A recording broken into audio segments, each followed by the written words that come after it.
أعوذ بالله من الشيطان الرجيم. بسم الله الرحمن الرحيم. Brother, to come a little closer. I don't have to speak so loud.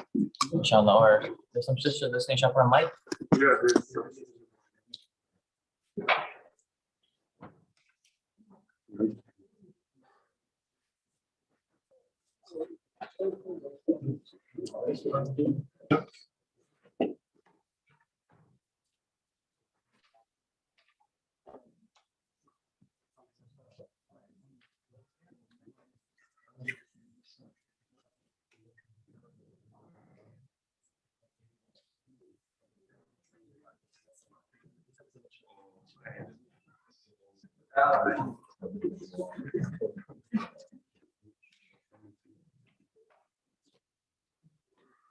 Bismillah ar-Rahman ar-Rahim. So we are on Surah Qaf, and we discussed the first initial beginning of the surah, the first 8-9 ayahs, and where, inshallah, if anyone would like to read the first 8 ayahs, they can, or otherwise I will recite, inshallah. No one has a Quran and stuff. Inshallah, okay, Brother Harun will begin for us. From Surah Qaf, if you could read the first 5 verses. Bismillah.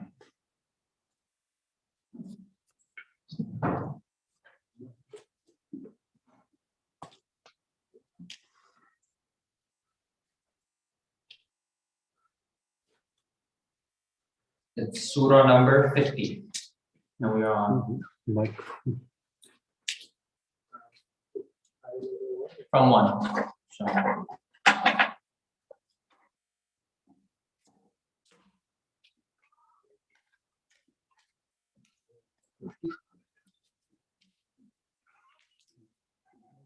I changed the batteries. Oh, yeah.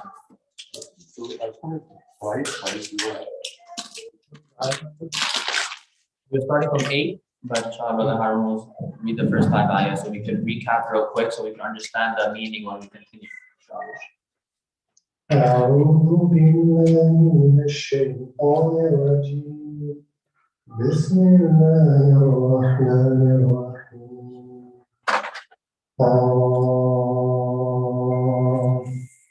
والقرآن المجيد بل عجبوا أن جاءهم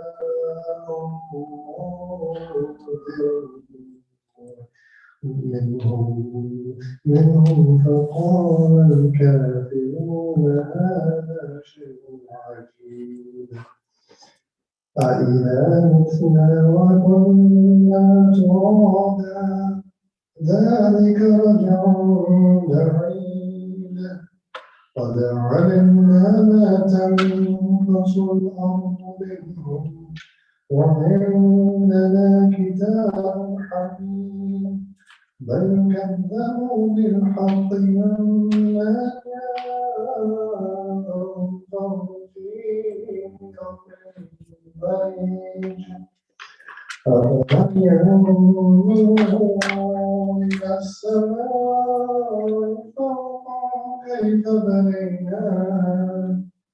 كيف بنيناها وزيناها وما لها من فروج والأرض مددناها وألقينا فيها رواسي وأنبتنا فيها من كل زوج بهيج. MashaAllah. Okay. Bismillah ar-Rahman ar-Rahim.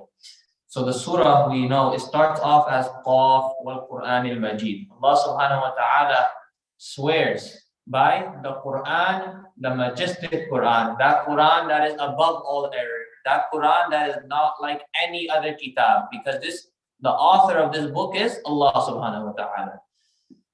And then usually when we have a swear in the Quran, when Allah subhanahu wa ta'ala swears by anything, there should be what the swear is regarding. That wallahi, I swear by this, that I will do this. But in this surah, we don't get that. What is that Allah subhanahu wa ta'ala is swearing by? Because of the baligh, because of the fasih, because of the eloquence of Allah subhanahu wa ta'ala. So rather, instead of saying that, Allah subhanahu wa ta'ala starts talking, bal ajibu an ja'ahum, that the disbelievers, they are astonished, they are surprised that a warner came from amongst them, that an insan, a human from their tribe, from their Arab that speaks their language is coming to warn them. And then the kafirun say that this is something that is ajib, and we discussed this last week. And then Allah subhanahu wa ta'ala continues and he says that the things that they are denying about regarding that, what will we be a new creation, or will we be reincarnated again after we have become dirt? That is very far-fetched. That cannot happen. Allah subhanahu wa ta'ala then addresses this thought of theirs and says, قَدْ عَلِمْنَا مَا تَنْقُصُ الْأَرْضُ مِنْهُمْ, that we are aware of what تَنْقُصُ الْأَرْض, that what the ground, what it does. Naqs means it reduces, it deteriorates. We are aware of what this ground and how it deteriorates the body. Minhum wa indana kitabun hafiz, and with us is in a book protected, hafiz, about regarding this record, that where the particles of the insan goes into the ground and how and whereabouts does their bones deteriorate. Why Allah saying this? Because he's saying that the reason, how I know where it goes, the same way where all your parts of your body went, I can recollect them and assemble you again. And then Allah subhanahu wa ta'ala continues and starts talking about the qudrat of his creation, about how he was able. أَفَلَمْ يَنْظُرُوا إِلَى السَّمَاءِ, and if you look at the sky, فَوْقَهُمْ كَيْفَ بَنَيْنَاهَا, if you look at the sky above you, yani not all the seven skies, just this one sky that we all can see. Allah says above you, above them, just look above. كَيْفَ بَنَيْنَاهَا, how we have constructed it, وَزَيَّنَّاهَا, and how we have beautified it, وَمَا لَهَا مِنْ فُرُوجٍ, and if you look at the sky, you will not find one single crack that's going down showing some type of error. You know, a crack in anything we see as insan, what we take from that is that there's something messed up going on. So we will not see this. You look into a telescope, you will see as far as the horizon can see, and you will still never see any error. So Allah subhanahu wa ta'ala is saying that if you just look into the creation of Allah, then it is not far-fetched. That's not true. It is not far-fetched. If you just look at the creation around you and how we have spread out the earth, وَالْأَرْضَ مَدَدْنَاهَا وَأَلْقَيْنَا فِيهَا رَوَاسِيَ وَأَنْبَتْنَا فِيهَا مِنْ كُلِّ زَوْجٍ بَهِيجٍ. We stopped here last, and now Allah subhanahu wa ta'ala says, تَبْصِرَةً, ayah number 8. تَبْصِرَةً وَذِكْرَى لِكُلِّ عَبْدٍ مُنِيبٍ. Tabsira is eye-openers, realizations. وَذِكْرَى, and reminder. لِكُلِّ عَبْدٍ مُنِيبٍ. This creation is only going to be a reminder for who? For that slave, munib, anaba, yunibu, and means to turn fully, completely. That person who completely devotes his life to recognizing Allah subhanahu wa ta'ala. This is the person that will only see the realization that all this is very true. The surah continues. Now we are doing ayah number 9. وَنَزَّلْنَا مِنَ السَّمَاءِ مَاءً مُبَارَكًا. And we, Allah subhanahu wa ta'ala is saying, we send down from the sky, ma'an, water, mubarakan, that is blessed. blessed, what we can take from blessed here, Mubarakan, that what yani, what is it blessed? You know, we say Eid Mubarak, right? Mubarakan. Blessed is really the meaning of it is istikhrajul khayr, that when something it takes out good from something, that is something that is blessed. A person can be blessed, he takes out the good from everyone. So this is the math Allah subhanahu wa ta'ala is saying. In another place, Allah subhanahu wa ta'ala says in the Quran that if we wanted, we could have made this water not drinkable. We could have made it from something else. But no, we made it mubarakan. We made it that it takes out the good from the earth. How? فَأَنبَتْنَا بِهِ.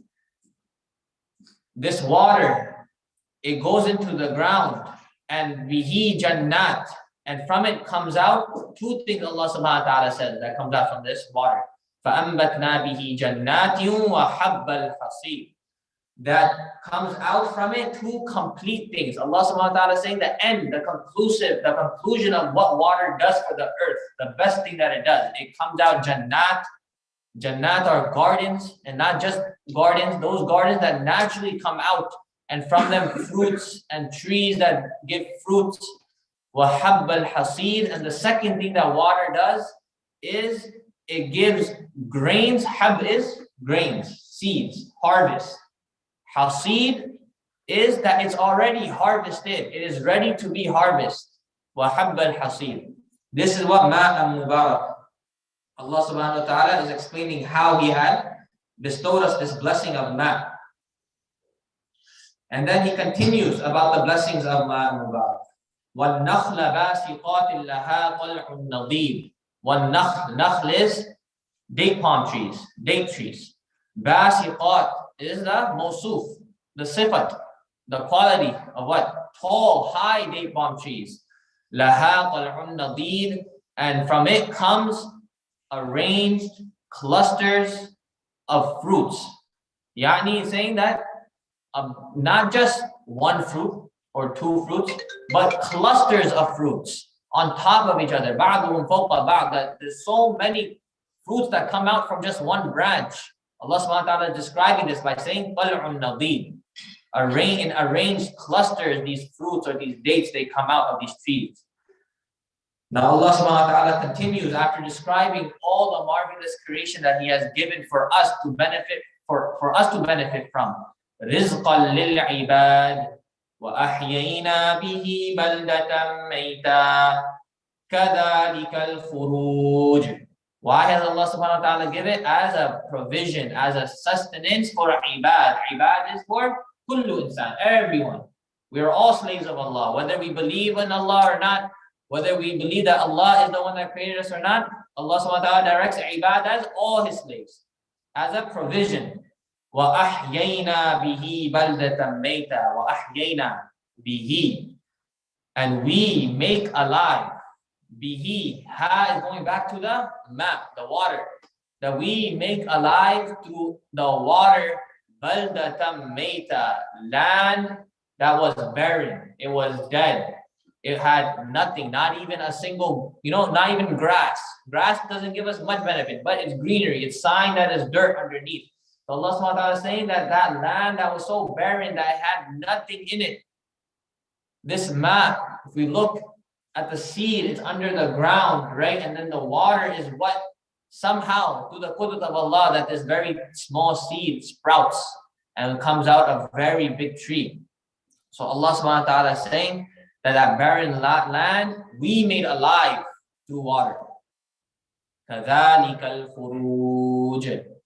And similarly, al-khuruj here is talking about khuruj on the day of judgment. When insan will come out of the ground, Allah subhanahu wa ta'ala is basically showing us examples side by side. That you are saying, ذَلِكَ رَجْعٌ بَعِيدٌ. But look at all my qudrat, and look how I take out the barren land and make it into such greenery. Similarly, I will also take out insan from the ground on the day of judgment. That is not far-fetched. In another place in the Quran, Allah subhanahu wa ta'ala says that the creation of the samawat and the wal-ard and the skies, it was easier than the creation of insan. Now we don't take out any ability of Allah, but Allah subhanahu wa ta'ala is saying this as a reply to those who deny the resurrection. And then the surah continues. Now it will be regarding, it's going to be about giving advice to Rasulullah. Advice meaning helping him, making him feel at ease. كذبت قبلهم قوم نوح وأصحاب الرس وثمود. And similarly, Ya Rasulullah, don't be upset that these kuffar, they deny you. Every single prophet before you had people that denied. كذبت قبلهم قوم نوح. And similarly, before you denied the qawm of Nuh. We know the story of Nuh, how Prophet Nuh came, and he did da'wah for 950 years, and there were still many people that denied. He had, some say, only 80 followers, some say 90, some say even 800. But 850 years he did da'wah. And then continues, Allah subhanahu wa ta'ala talks about more qawms and nations and people who denied. وَأَصْحَابُ الرَّسِّ. And also the people of Ras. We should understand who these people are. Although these people, Ashab al-Ras, are only mentioned twice in the whole Quran, and there's not too much stories or chronicles that tell you about what these people were. But the Mufassirin say that Ashab al-Ras, they were the survivors of Thamud. So we shouldn't say survivors, but we should say those people who turned back to Allah when the azab came to the qawm of Thamud. And there was about maybe 4,000 of them, and they went with, we know the Prophet Saleh. Prophet Saleh was with the qawm of Thamud. So he went with these 4,000 people to another place, and they lived over there. Some say it was around in Yemen maybe, but Ashab Ras means well. So these were people of well because then they had a well, which because of that well was there, so they chose to stay around this place. So when the Qawm Thamud was destroyed and the Prophet Saleh went with these 4,000 believers that turned back, they stayed around this place that had a well, and they believed in his Prophet and the message of the Prophet Saleh. But after some time, when their kids, they became idol worshiper, their progeny, and what they did was Allah subhanahu wa ta'ala sent a prophet to them, and they threw their prophet into a well. And the prophet obviously died. And then the azab came on them. The divine punishment came right away to them. So Allah subhanahu wa ta'ala is talking about these people. And Thamud, like we just mentioned, the people of Salih alayhi salam. And the ayah continues, and is still talking about all the qawms that Allah subhanahu wa ta'ala is saying to take lesson from.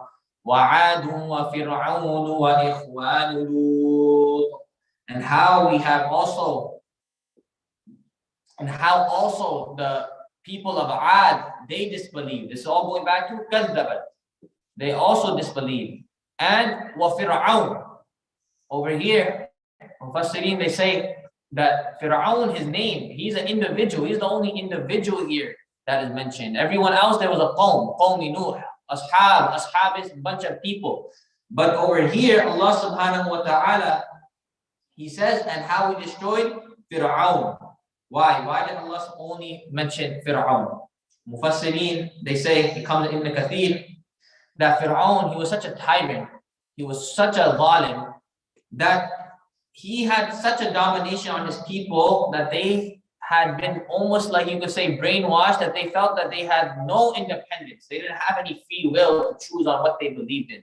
That's why they made Fir'aun their deity, their God. So they followed him wherever he led them.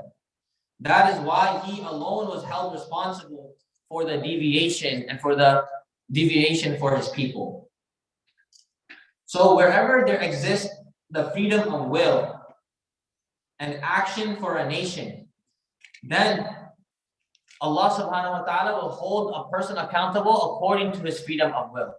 But when their followers are so much, in the tyranny under somebody, it doesn't mean that they will not also be held accountable. Allah subhanahu wa ta'ala has given the qudrat to every insan to have intellect, aql, to understand what is good and wrong.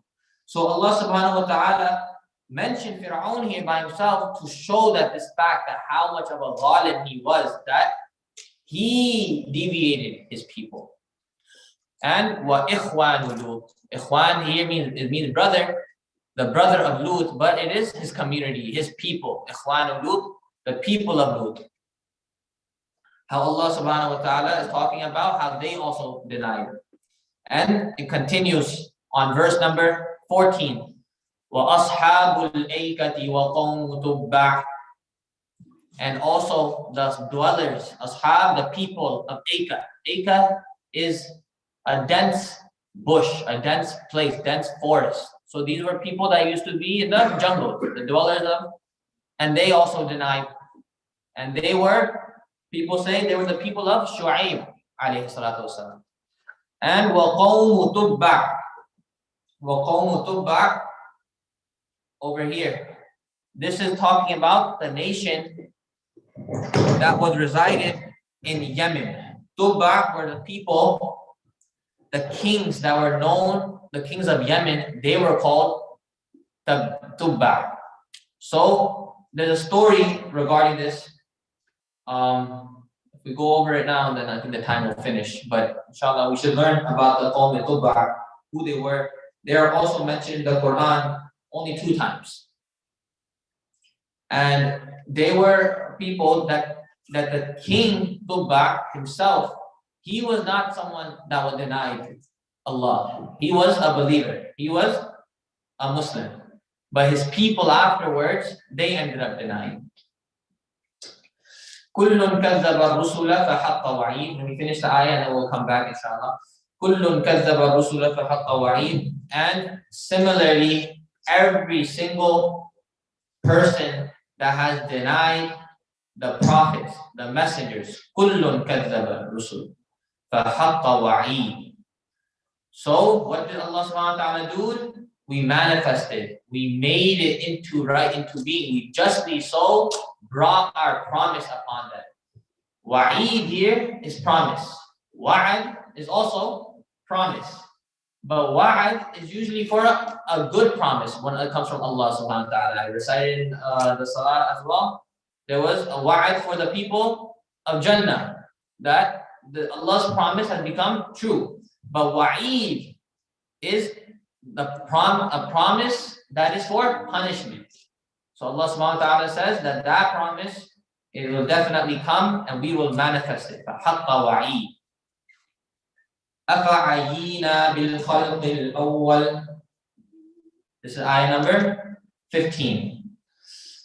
أَفَعَيِّينَا بِالْخَلْقِ الْأَوَّلِ بَلْ هُمْ فِي لَبْسٍ مِّنْ خَلْقٍ جَدِيدٍ. أَفَعَيِّينَا. This is of istifham. Did we become tired? Did we get tired بِالْخَلْقِ الْأَوَّلِ, from creating you the first time? بَلْ هُمْ فِي لَبْسٍ مِّنْ خَلْقٍ جَدِيدٍ. Rather, no indeed, obviously not. The answer is no, we did not. بَلْ هُمْ فِي لَبْسٍ. Labs is confusion. They are in confusion. مِّنْ خَلْقٍ جَدِيدٍ, regarding a second creation. Rather, they are just confused. Allah subhanahu wa ta'ala is addressing that the fact that you think that this second creation is not possible. Allah subhanahu wa ta'ala is saying that I created everything the first time. And is there anything that is scummy? Is there anything less? Is there any flaws? Did I even become tired from creating you the first time? Rather, we know that the second time is even easier for Allah subhanahu wa ta'ala. So before we end off, inshallah, I will just discuss about the story of Tubba. The people of Tubba, they've been referred in the Quran twice. One here in Surah Qaf, and one also in Surah, I think it's Surah Zukhruf. I'm not sure, but it's Surah Zukhruf. In both places, only their names are mentioned. Allah subhanahu wa ta'ala doesn't mention their backstory, like how we learn about Qawmi Ad and Qawmi Nuh. So from that, we just try to take from the Mufassirin what they take. And like I said, that it was a place in Yemen, and the kings of Yemen were known at the title as Tubba, or yes, Tubba, or Tababi'ah. That's what their title was. So it's not clear which king at the time of Yemen it was exactly, since they're all known as Tubba, but most Mufassirin agree that it was Waqt Awsat, that it was between some middle time. So some say that it was about 700 years before the Prophet ﷺ came. So Hafiz ibn Kathir, his research and conclusion is the most plausible. The most Mufassirin take what he has said. And his conclusion is that he refers to the Tubba as the middle Awsat, the Tubba, and the name of that king was Asad Abu Urayb. He was Yemeni, of course.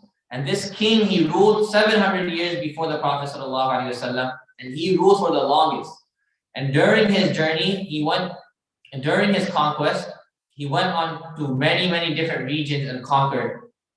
And according to Muhammad ibn Ishaq's narration, during his conquest, he passed to the area of Medina. He eventually got to Medina, in Saudi Arabia, right? And he attended to attack it. So the inhabitants of Medina, remember this is 700 years before Rasulullah ﷺ. So this is pre-Islamic. So during his conquest, when he went to Medina, the inhabitants of Medina, they adopted the attitude that during the day, they used to try to resist his attacks. And during the night, they would entertain him. SubhanAllah.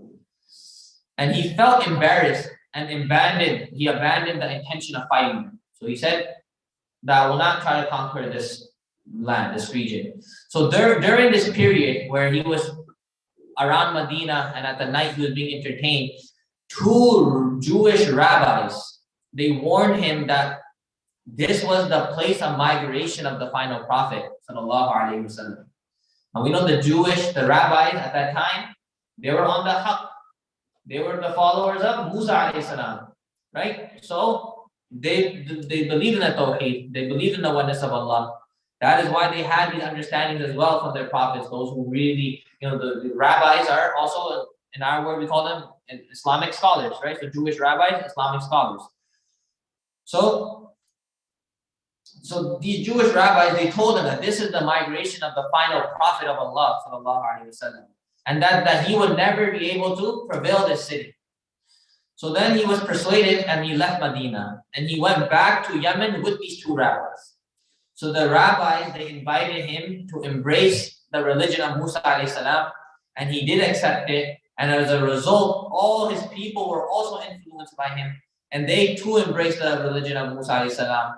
But however, after his death, they went astray and reverted to fire worship and idolatry. And this brought on them the divine wrath, which Allah subhanahu wa ta'ala this is why he's saying وَقَوْمُ تُبَّعَ, and the people of Tubba. He didn't say وَتُبَّعَ like how he said وَفِرْعَوْنَ. Alright, inshallah we will stop here. It is on ayah number 15. So may Allah subhanahu wa ta'ala forgive me and forgive us all before we leave this gathering. And may Allah subhanahu wa ta'ala give us tawfiq to attend more gatherings in which we can learn about the kalam of Allah subhanahu wa ta'ala. أقول قولي هذا أستغفر الله لي ولكم ولسائر المسلمين فاستغفروه إنه هو الغفور الرحيم. I have a comment and some information. So we talked about the different forms. So I just wanted to tell you that the comment, the town of the comment root has been found. So it has been found, and like archaeologists, they have been actually digging that for the last 10 years or so, and they finally published their findings. So they said that the town is in Palestine. I think it's in the present day Israel. Wow. So they found the town and they said there was instantaneous death to all the people, and people, they were like, their jewelry was burned off them, they're like all the clothes, and it was actually buried under ash. So those are perfectly preserved. So if you would like, but the thing is that archaeologists, even they believe in the I mean, they refer to the Bible and to the Old Testament to like a certain that's a town, but the truly they came in that they were the meteorite that had exploded over the town. Wow, So, that's so, what I so see. even they see it with their own eyes, they still don't believe. So please, I mean, if you can Yes. Google that. Google the remains of the town of Lot, LOTT. So that you'll find it. Inshallah. So this is new, this is recent that came? Yes, they actually discovered the site. I think it was 10 years ago, but they they had been digging and it had taken them some time. As we know the adab, how it was, right? The So angel came. adab, so it really confirmed exactly the way that it is described. So, but this, I think they just published the findings. Just, With current technology and stuff, they could find out a lot of information and stuff from this. But Rasulullah Sallallahu Alaihi Wasallam, it came before that one time he was walking forth from a land and he mentioned to the Sahaba that this land, the adab of Allah came from it. So rush by it, don't stay along for too long. But alhamdulillah for Google, we get to see it from a hindsight. And we just get to learn. And from that, inshallah, we could take some hope and taraji from Allah subhanahu wa ta'ala. May Allah subhanahu wa ta'ala give us tawfiq.